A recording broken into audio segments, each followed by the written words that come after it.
You know, Big Daddy had an earlier dramatic life, in a way, as Mr. Charlie, parading into town as the Delta drummer. The traveling salesman in the last of my solid gold watches. You know, you're too old a darky to be carrying them heavy cases. Oh, straight out, Mr. Charlie. Mr. Charlie talked almost exactly like my father. I guess you'll keep at it till you drop down dead someday. You're right, Mr. Charlie.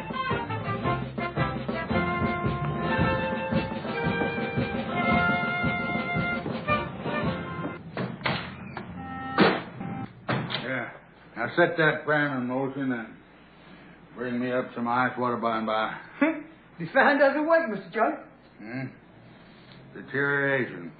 Everything around here has been going downhill lately. Yes, sir, that's tough. Everything going downhill. Who's registered here of my acquaintance? Any old-timers in town? No, sir, Mr. Charlie.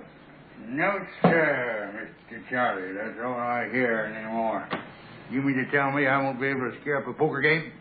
Mr. Charlie, you'll be the best judge of that. Well, it's mighty slim pickings. Every time I come in town, there's less of the old and more of the new. And with this new stand of cotton they got around the Delta, why, that's not even worth picking up off the ground. Yes, sir, Mr. Charlie. Boom, boom, boom. 27 pounds I lost since last August. Yes, sir. 27 pounds. Boom, boom, boom. Here comes the parade. Waste of cowhide. Man of my age and constitution. You oughtn't to carry so much of that adipose tissue. It's a terrible strain on the heart. I want to show you a little eyeful of queenly footwear in our new spring line. Now, some people say that Cosmopolitan's not abreast of the times. Well, now, that's an allegation which I deny and which I intend to disprove by the simple display of one little calfskin. Hot cakes! Hot cakes! That's what I'm selling.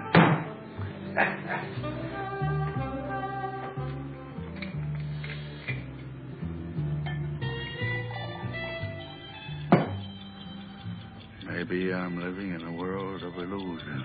I recognize that possibility, too. Looky here. Did you ever see a man with this many watches? How did I acquire this many timepieces? Well, at every one of the annual sales conventions of the Cosmopolitan Shoe Company in St. Louis, Missouri, a 17-jewel, solid gold, Swiss Hamilton watch was presented to the ranking salesman of the year. 15 of those watches have been awarded to me. Now, I think that represents something. Well, I want you to know what I think of this new world of yours. Now, I'm not one of those that go howling about communists being stuck in the White House now. And I don't say that Washington's been took over by the Reds. And I don't say that all the wealth of the country is in the hands of the Jews. I like the Jews. And I'm a friend of the niggers. But I do say this, however. The world that I knew is gone. Gone with the wind. You see, my pockets are full of watches which tell me that my time's just about over. All them pigs that were slaughtered, the carcasses dumped in the river. Farmers receiving payments not to grow corn and wheat and not to plant cotton. All these alphabet letters springing up all about me, meaning unknown to my generation. The lack of respect, the rudeness, the newspapers full of strange items, and the terrible, fast, dark events of the world.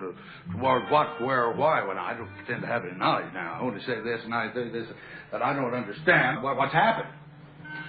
I'm one of them monsters, you see, reproduced in the museums out of the dark old ages, the giant reptiles, the dino, whatever you call them. But I do know this, and I state it without any shame. Initiative, self-reliance, independence of character, the old sterling qualities that distinguish one man from another, the clay from the potter and the potter from the clay are now, how does the old song go, gone with the Gone with the roses of yesterday. I belong to tradition.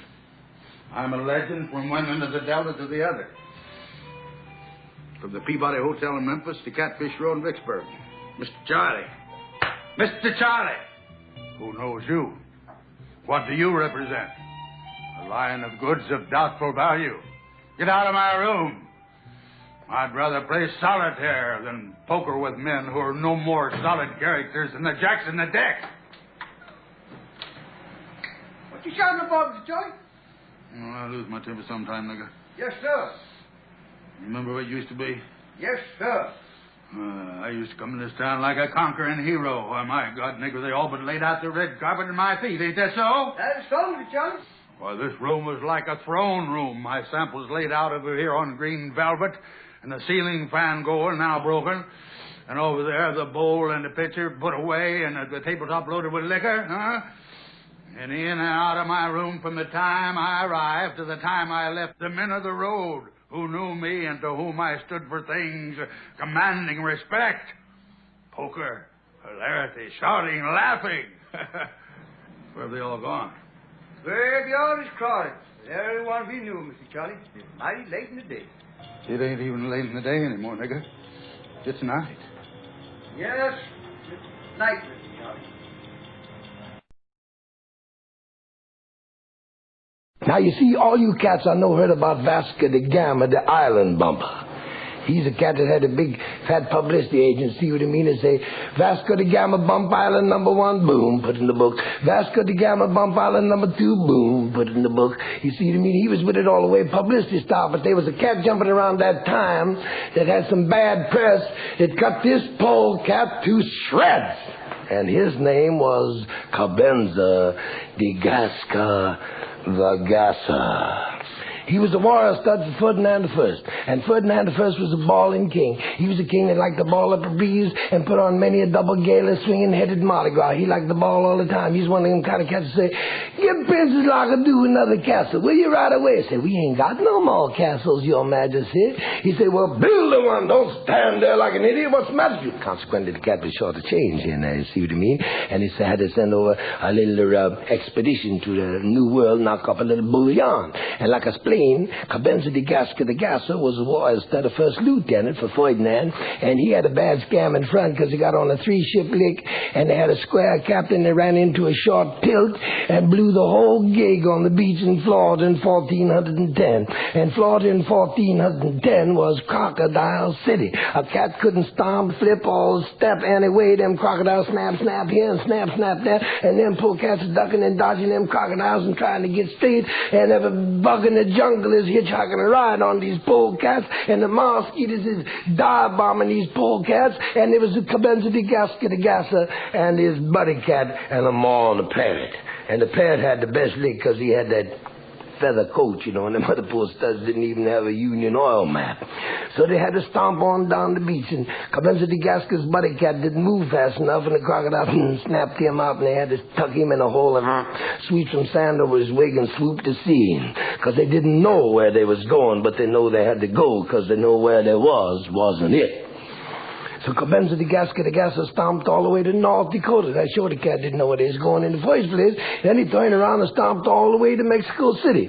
When he got down to Mexico City, he sat down and he wailed a note on Ferdinand I to hip the cat that he's still gigging for him and where he'd been doing all this here time. Only took him 8 years, little Sunday afternoon groove.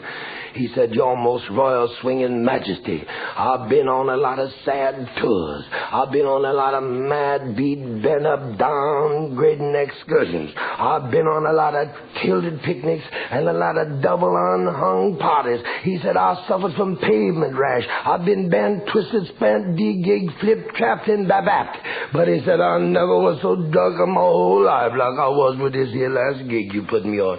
He said, "It was rough. It was double rough."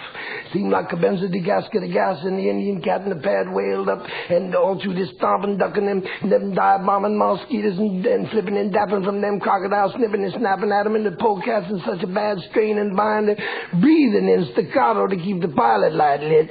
But they went stomping on through all the way and finally, boom, bumped into an Indian village. And the Gasser said, well, we got everything straight now. I'll go in there and hip the chief and get a couple of buckets of them acorns and say, we straighten ourselves out. We might not find out who he is, but we find out maybe where he is. You see what I mean? Now, there's the lake. But before he could take another sound out of his mouth, the chief come in and wail on him. No, me know you big miracle head.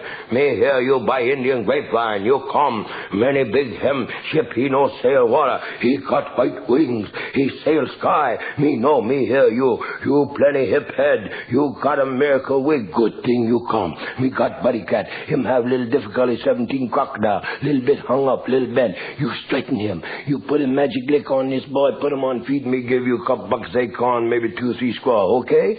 He ain't even handed the cat and the biscuit up to now, and there's the poor Gasser weaving and wailing and bent and spent, and he was up against a rough mind. He knew he had to do something. He knew he had to wail some way. He knew that he had to go. He couldn't stop there, and this poor cat that supposed to wail on his feet was in very fatigued condition indeed. He was right on the edge of the razor's flip, you see what I mean? He on the seam of the beam of the invisible edge. He was standing there getting his wings. Said, let me try that number 17 again, will you? I think this is a little tight for me. I like that 17-foot wing spread anyway.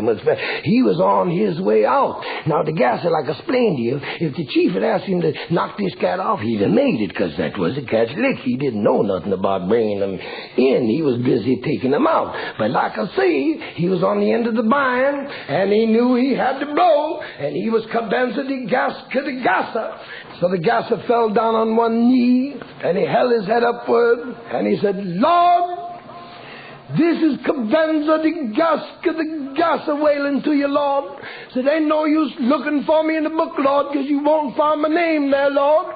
I've been wailing in another part of the field, Lord. But I said, I'm in a terrible bind now. He said, oh, I know, Lord, that there's sounding you from all over the world. Help me here, help me there, help me this way, help me that way. But this is the first time I ever put a sound on you, Lord. And like I told you before, Lord, we in a bad bind here. And you do me one little favor. There's a buddy friend, a friend of the chief, Lord. He's in sad condition. He had a terrible time of 17 crocodiles, Lord. And this I know is a big job, Lord. You're going to have to do him from stem to stern, Lord. But if you straighten this man, Lord, if you put this man on his feet, though I've been wailing for 49 to 40 up to now, Lord, I'm going to hip you. If you straighten this man for me, you got yourself a boy. He looked out of the corner of his eye and to see this cat he was wailing for get up and stomp away. Well, that gassed the Gasser. It also gassed the Indians. They dug up the rest of the acorns and straightened the Gasser with some scarf, and they knocked a few on the mall cat and flipped 3 or 4 on the patch, and everything was groovy. But it seemed like in 1410 it was bad times in the country, and everywhere the Gasser and the pad and the mall swung false to, all the villagers didn't have no scarf. They were scarfless, but always had 2 or 3 cats there waiting for the Gasser to wail on his feet. Even had one poor stud was under a rug for 4 days. They put the Gasser down by his side and wailed him up. He wailed about 172 straight line miracles right across the countryside, which they've been trying to explain away even to this instant. And the Gasser, in his note to Ferdinand I, said to him at the end of the note, Your Most Royal Swinging Highness, I found out on this bad lick that there is a great power within, that when it is used in beauty and unselfishness and clarity of devotion to love, can heal and cure and cause miracles. Cabenza de Gasca la Gasser, 1410. Davey more? Why, and what's the reason for? Not I, said the referee. Don't point your finger at me. I could have stopped him in the eighth and maybe kept him from his fate. But the crowd would have booed, I'm sure, at not getting their money's worth. Too bad he had to go, but there was pressure on me, too, you know. It wasn't me that made him fall. No, you can't blame me at all. Who killed Davy Moore? Why, and what's the reason for? Nurse, said the angry crowd, whose screams filled the arena loud. Too bad he died that night, but we just like to see a fight. We didn't mean for him to meet his death. We just meant to see some sweat. There ain't nothing wrong in that. It wasn't us that made him fall. No, you can't blame us at all. Who killed Davy Moore? Why? And what's the reason for?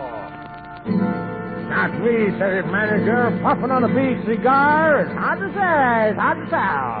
I was thought that he was well. Too bad for his wife and kids, he's dead. But if he was sick, he should have said. It wasn't me that made him fall. No, you can't blame me at all. Who killed Davy Moore? Why, and what's the reason for? Not me, says the gambling man with his ticket stubs still in his hand. It wasn't me that knocked him down. My hands never touched him none. I didn't commit no ugly sin. Anyway, I put money on him to win. It wasn't me that made him fall. No, you can't blame me at all. Who killed Davy Moore? Why, and what's the reason for? Not me, said the boxing writer, pounding print on his old typewriter, saying boxing ain't to blame. There's just as much danger in a football game. Saying fist fighting is here to stay. It's just the old American way. For me that made him fall, no, you can't blame me at all. Who killed Davy Moore? Why, and what's the reason for? Not me, says the man whose fists laid him low in a cloud of mist, who came here from Cuba's door, where boxing ain't allowed no more. I hit him, yeah, it's true, but that's what I'm paid to do. Don't say murder, don't say kill. It's destiny, it's God's will. Who killed Davy Moore? Why, and what's the reason for?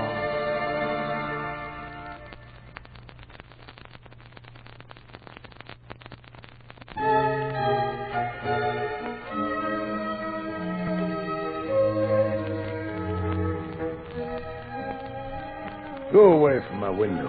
Leave at your own chosen speed. I'm not the one you want, babe.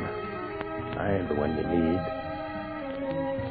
You say you're looking for someone never weak but always strong, to protect you and defend you, whether you're right or wrong. Someone to open each and every door. But it ain't me, babe. No, it ain't me, babe. It ain't me you're looking for, babe. Go lightly from the ledge, babe. Go lightly on the ground. I'm not the one you want, babe. I don't let you down. You say you're looking for someone who'll promise never to part, someone to close his eyes for you, someone to close his heart, someone who will die for you and more. Ooh, it ain't me, babe. No. It ain't me, babe. It ain't me you're looking for, babe. Go melt back into the night, babe. Everything inside is made of stone. There's nothing in here moving. Anyway, I'm not alone. You say you're looking for someone who will pick you up each time you fall, to gather flowers constantly and to come each time you call, a lover for your life and nothing more. Hey, it ain't me, babe. No, it ain't me, babe. It ain't me you're looking for, babe.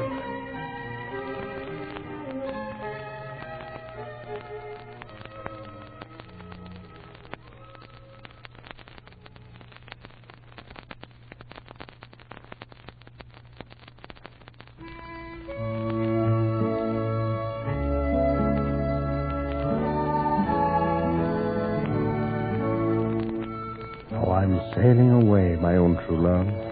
I'm sailing away in the morning. Is there something I can bring you from across the sea to the place that I'll be landing? No, there's nothing you can bring me, my own true love. There's nothing I'm a-wishing to be owning. Just carry yourself back to me unspoiled from across that lonesome ocean. Well, I just thought you might want something fine, made of silver or of gold.